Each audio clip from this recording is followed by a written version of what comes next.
really been had an opportunity to study the Romanian economy, so I really hesitate to say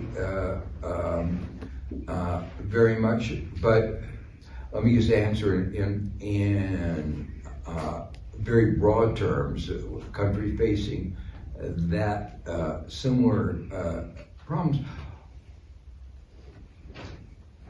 There are two kinds of recipes to respond.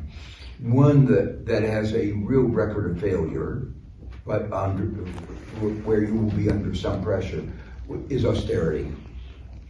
That you cut back government spending, that slows down the economy even more. The idea is if you slow down the economy enough, you import less and your trade deficit goes down. But that's like killing the economy to save the trade deficit.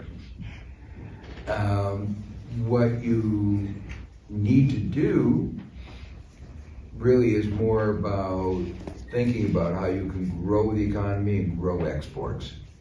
So a more proactive, you know, the first austerity agenda is sort of a reactive one, and it's what was, I think, the big failure in the Euro crisis of 2010.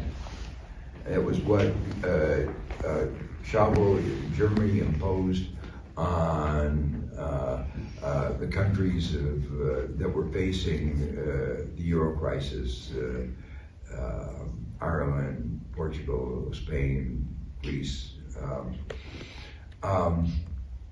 And it didn't work. I mean, Greece is just getting back to the same per capita income that it had. I call that a failure. They call it a success. That eventually, after 15 years, you're back. And then much of the income is going to foreigners now because they have to sell a lot of their key assets, like their ports, some of their tourist reserve. You know, so even though per capita income looks like it's recovered, per capita income of the Greeks is not recovered. That austerity policy is, we know that doesn't work, and therefore you have to look for an alternative. And the alternative that I would suggest is much more of a proactive, try to stimulate the key parts of the economy that are for growth, for exports, and